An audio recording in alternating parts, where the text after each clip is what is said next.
Hey guys, it's Kevin again, and this is going to be my review for American Horror Story Freak Show, Episode 4, Edward Mordrake, Part 2. And guys, this episode was not only the best episode of the season by far, like it wasn't just the best episode of the season, it was probably one of the best episodes of American Horror Story I've ever seen. This episode was so amazing.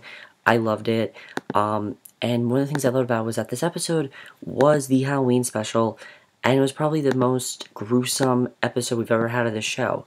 Because this episode was mainly about backstories. Seeing the characters' backstories, basically, and finding out, what happened to each of them. Especially some characters who... And one of the things I definitely liked about this episode was that the characters we didn't focus as much on in last week's episode, like, say, Twisty or Elsa, like, we focused a lot more on them in this episode, which I personally really enjoyed, and I thought that was awesome that they did that. I definitely wasn't expecting that, and I thought that was definitely really good. And there was a lot of unexpected twists in this episode. This episode actually closed a storyline, which I wasn't expecting, but I really enjoyed it. And let's just get to it, because overall this episode was amazing. And most of this episode is basically Edward Mordrake trying to find what freak to add to his unhappy number. Basically, he's walking around. As we know, he just visited Ethel. It literally picks up right after that. He's just visited Ethel. He's still on his way. And he goes to see two characters who we actually haven't seen much of. The two characters he goes to see... Sorry, guys. Sorry I heard something. And by the way, guys, this episode had genuinely creepy moments, definitely. But it was creepy in the sense of disturbing. It was definitely more disturbing than it was scary. Especially when you find out what happens at the end of this episode. Especially when you find out something. It becomes a lot more disturbing than it does scary. And I really like that they're doing that, because it's making us care more for the characters. So basically, Edward, it continues right after the episode. He's continuing visiting the freaks in the compound. He declares he's looking for more and more pure freak, and he visits two characters we haven't seen much of: Paul the Illustrated Seal and Legless Susie. Now, basically, Paul the Illustrated Seal, I love seeing these backstories between them. Basically, we find out with Paul the Illustrated Seal that he wanted to be very entertaining people. No one really liked him, though. Everyone was scared by him. The only place he could hide was the movies. And we basically see, like, what their journey was before they came to the freak show, which I thought was amazing. I mean, we basically find out that Paul was not someone that anyone liked. He went to movies, and that made him enjoy himself. That's where he enjoyed himself. That's where he felt most relaxed. And he basically got tattoos, to try to get people to like him more. And he's really ashamed of who he is. He wishes that, he didn't have such small arms and things like that. Because, he, of course, looks like a seal. But it's really sad what happened to him. And what's interesting is that if you guys look up the interview with that guy, he's such a confident guy that he really is a great actor. Really, he's a fantastic actor. Because, in real life, he's just so confident about it. And in this, he's not really confident at all. And then Legless Susie, the half-woman, talks about her story, how she was basically homeless and no one helped her, and it's really sad what happened, and I thought that was definitely really good. By the time they finish their stories, he basically realizes they're not the ones. He realizes that because they want to have better lives, they're not the ones he wants to recruit. So he then goes to visit Elsa. Now, of course, Elsa thinks that he is going to help her with her music career because, of course, she was told that she was going to see a, man in a, black suit and everything there to help her with her career. So he arrives to chat with her, and she begins on about how she's surrounded by such awful talent, and he says he's not here to talk about her alleged talent, but that he's here to take someone away from him. She very much thinks he's there to basically be like a talent scout, which is really interesting. And he and his spirit freaks, she doesn't at first know what she means, but they push her onto the bed, they rip off her prosthetic legs, which I love that they got back to that. That was actually a problem for me. They weren't explaining, and I was worried that they were going to abandon it, because if you remember, guys, they did a twist in Coven with Zoe last year, with her, like, not being able to have sex with anyone, and then they completely abandoned it and didn't talk about it for the rest of the season. But luckily, this season, nope, they're not playing around. They are continuing everything. I really like that. And I love that this happened, because basically, we actually found out something very interesting here. She's crying and she's saying she's not one of them. Basically saying she doesn't consider herself to be a freak, which she kind of is, and she needs to think of herself as a freak. Even though she's not a freak, she definitely needs to think of herself as that, because she is a freak, in my opinion. And the way she's a freak is because everyone And I've said this before, pretty much everyone is a freak in their own way. You know, everyone has their own little deformities, and she has a deformity, and she needs to accept that she's a freak. And I think that definitely is very interesting, and really shows how self-centered she really is. So Edward tells her to now tell them about her darkest hour, and I thought that was a great way to start the episode. I love that, and I definitely really enjoyed that. So meanwhile, Maggie and Jimmy, who I'm going to call her Maggie because that's her name. They call her Elsa Meralda on the show, but her name is Maggie. They are riding back to the circus because, of course, you know, she called Stanley, I think his name is, Stanley in the last episode, and then they head off, and then we didn't know what happened to them after that. And basically, they ride back to the circus when the motorbike runs out of gas. And he says they need to get off the road before they get caught. She says she's not sure about him yet. You know, she doesn't really know if she trusts him. We know deep down that she doesn't trust any of them, that she wants nothing to do with any of them. But she really is playing this well. And in my opinion, I think she does. She does sort of like Jimmy. At the end of this episode, I do think there's something that gets her to sort of agree with what the freaks are doing.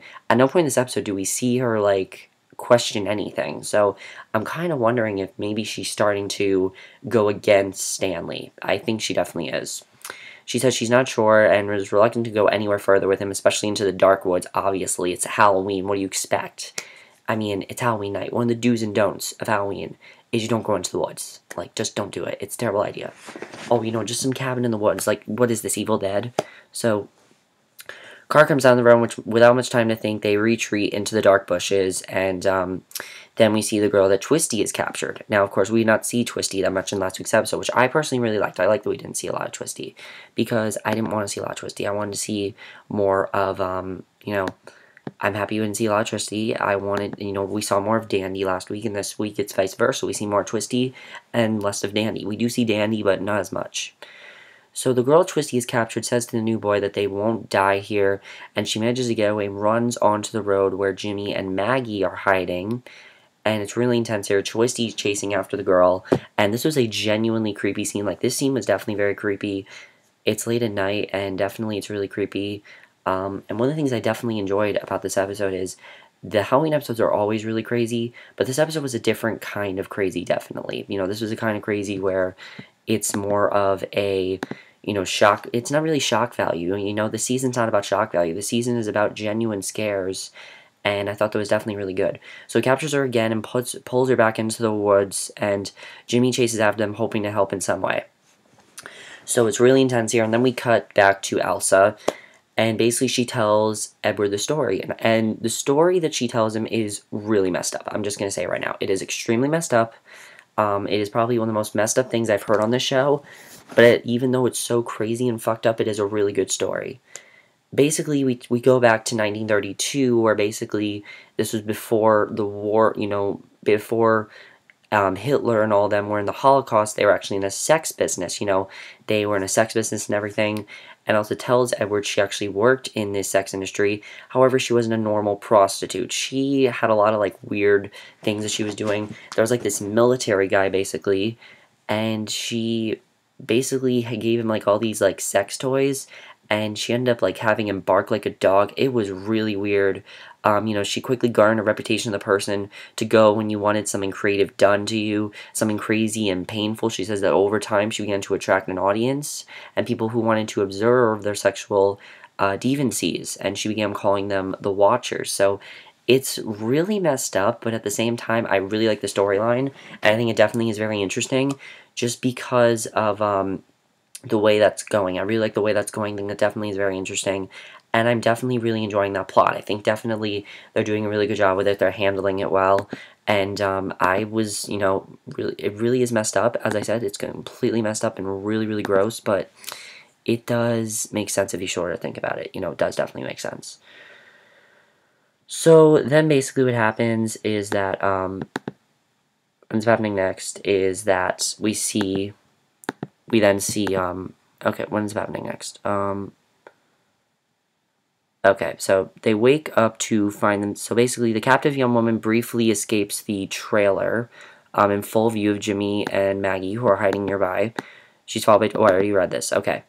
So just as Jimmy and Maggie realize that Twisty is the town serial killer, they realize this right away because, they're getting, the freaks have been accused of this murder, and they know it's not them. They now realize that it's Twisty.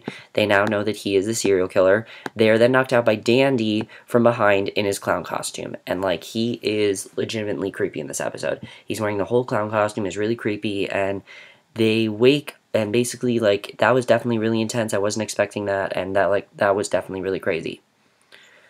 So then basically Edward tells Elsa that, he demands that she tell him the story about how she got her legs, of course. And, that's what he wants to know, is that how she got her legs. That's what he cares about. And basically, it's even more fucked up than the first story. This is even more crazy. Definitely. It's absolutely insane, this story. I'm not going to sugarcoat things here. This is insane. What she did is absolutely insane. Basically, she started doing videos, and basically, yes, that's porn. That's what I'm talking about. I'm talking about, porn. We're talking about, say, think of, really disturbing shit, though, really disturbing porn.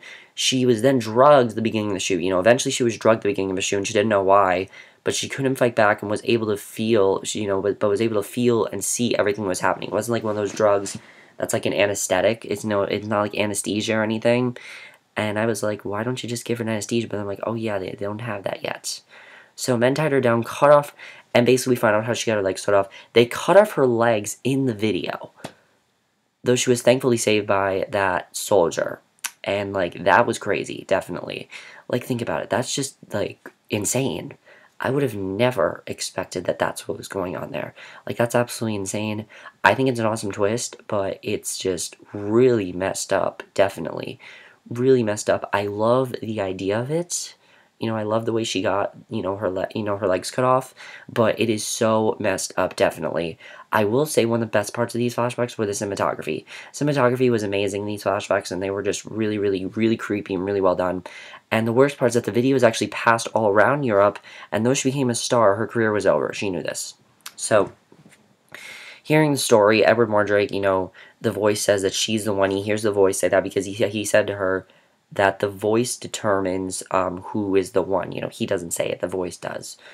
So Elsa readily accepts her fate just as Mordrake's about to kill her. She basically is telling him, kill him. She basically is telling him to kill her. She's like, I don't care what you do, just kill me. And he's about to kill her, but then he hears some music. So he is like to her, do you hear music? And I was like, okay, that's not weird at all. So he asks her if she hears music, and we go back to we go back to basically Jimmy and Maggie, and Jimmy and Maggie, they're tied up with the other captives around a fire, and this was probably the most disturbing scene, definitely one of the most disturbing scenes of the show so far. Dandy has Maggie in a box and starts his show by attempting to cut her in half. He's literally trying to do that. He's like, welcome to the greatest show on earth. That was just really crazy. He's very distracted by the manic sawing that Jimmy knocks him over. And Twisty responds very oddly. He actually encourages all the captives all to clap. He's not, seeming very menacing at this point. And most of the captives are able to flee, infuriating Dandy, but Twisty takes Jimmy back to his trailer. And it turns out that it was actually the music from Dandy's show that stopped Edward earlier. So he appears just as Twisty is about to stab Jimmy. He's about to stab Jimmy and everything. He's about to kill him. And basically, he first encourages the clown, but when Twisty... Now, I knew this was coming because they said that part 2 was going to be Twisty's backstory, and that was actually one of the things I was most looking forward to in this episode. Out of everything I was looking forward to, I really enjoyed that, definitely. That's probably the thing I enjoyed the most about this episode, was finding out more about Twisty. Basically, he encourages the clown to tell him, but he's resisting, and he tells him to take off his mask. Now, of course, I was very worried about this, because Ryan Murphy said that when Twisty takes off his mask, we're going to go into cardiac arrest. He said that. He literally said that. I'm not kidding. He said that. Yeah, so he actually said that. I'm not kidding. He said that. I'm not kidding there. And I just realized my shirt's inside out, so fantastic. I just realized that. Sorry, guys. I just randomly realized that. But, basically, we see that, Edward asked Twisty to tell him the story, but the clown cannot talk, and basically, when he thinks clearly, Mordrake can hear him. He can hear him and everything, and, basically, yeah, so he can hear him now. And we then see, I thought this was very well done, definitely. I really enjoyed this scene. Probably the best scene in the episode, just amazing. John Carroll Lynch, oh my god. Like, John Carroll Lynch almost had me in tears, definitely. He was amazing. So we go to 1943, a flashback from 1943, and basically we meet pre-accident Twisty. He was a simple, and basically it was close to what I thought was going on with Twisty. I pretty much predicted that Twisty is not the type of clown who is just a clown. He's not your regular, average, everyday clown. There's something about him, definitely. So, basically, we find out that the other carnies were very jealous of the attention Twisty got because he loved to make children happy. The children loved him. He made a lot of them very happy, and they loved him and everything. And they told Twisty that they had called the cops on him. They were lying and basically accusing him of messing with the kids. They were accusing him of basically being a child molester. And Twisty was forced to leave the circus because of this. And once the rumor spread, he was unable to find work. It's really, really sad what happened here.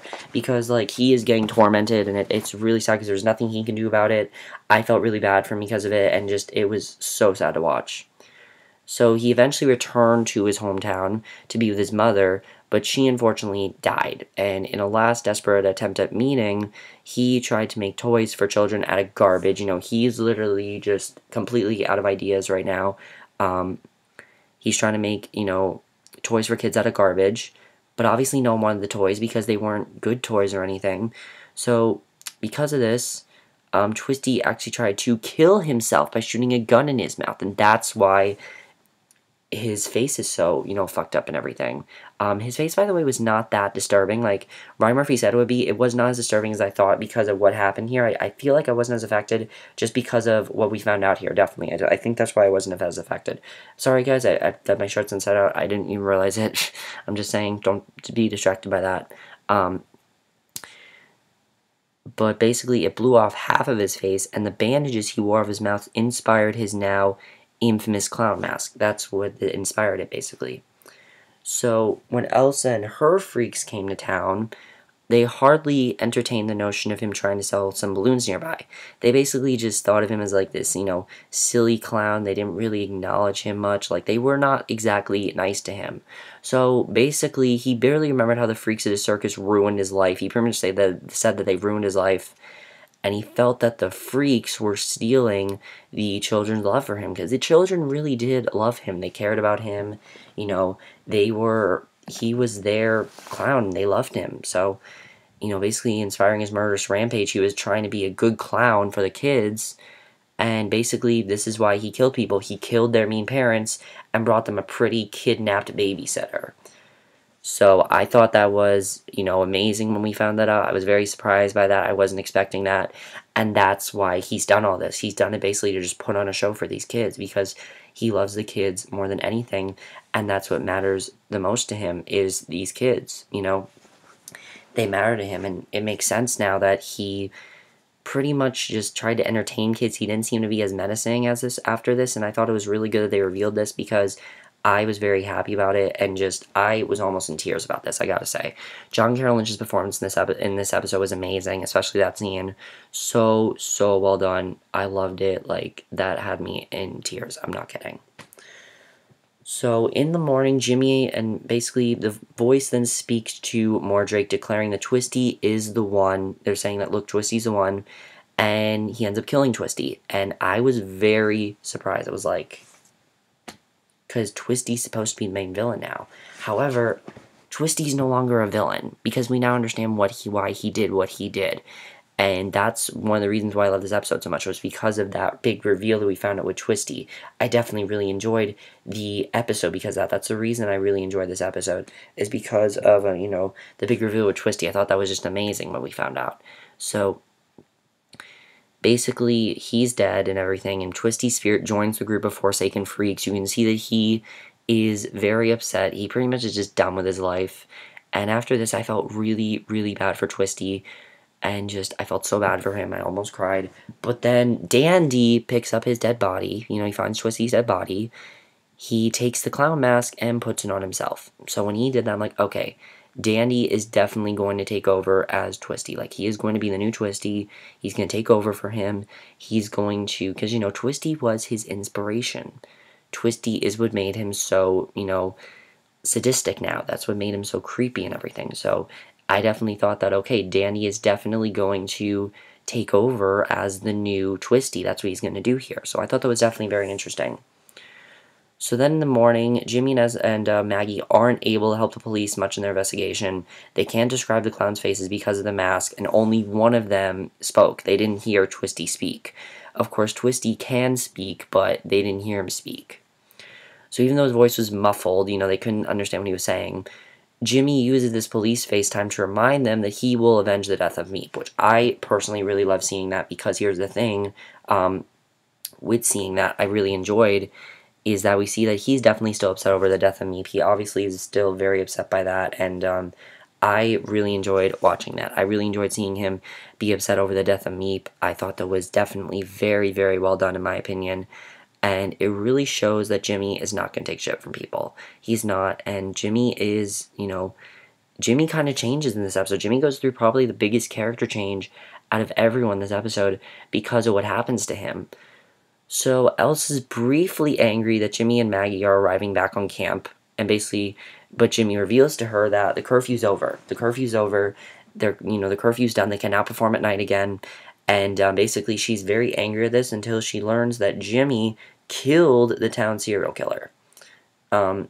She learns about this, and basically she's so happy because now the curfew can continue and that whole thing is over, and she's very happy about that. So a huge group of townspeople are arriving. They're showing up to thank Jimmy. You know, Jimmy's basically the town hero now, and they're crediting him for saving their children and community. And it was great to watch because all season long, for the past 3 episodes, all we've seen are these people be extremely mean to these freaks, treat them like dirt, and we're finally seeing them treating the freaks like special people, like they actually care about them, like they're heroes, basically. And I really like seeing this because this show definitely has a lot of heart to it, definitely. It has a lot of heart, and that's something I really appreciate about this season, definitely, is that this season has a lot of heart, and that's probably one of the best things about the season, in my personal opinion, is that I'm loving that the show is definitely having a lot of heart, so I really enjoyed that. So also uses the opportunity to sell them all tickets, and it looks like the show is on a path to success. It looks like the show is actually going to be successful now, and that's great, and they have Jimmy to thank for this, basically, and I thought that was really good. And the other thing that was very interesting in this episode, I realized that this was the first episode where we did not see any advancement with Ben and Dot. There was no musical number in this episode.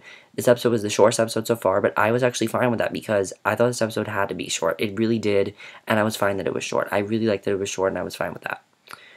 So then, of course, we get a very big thing here happening. I thought this was very well done.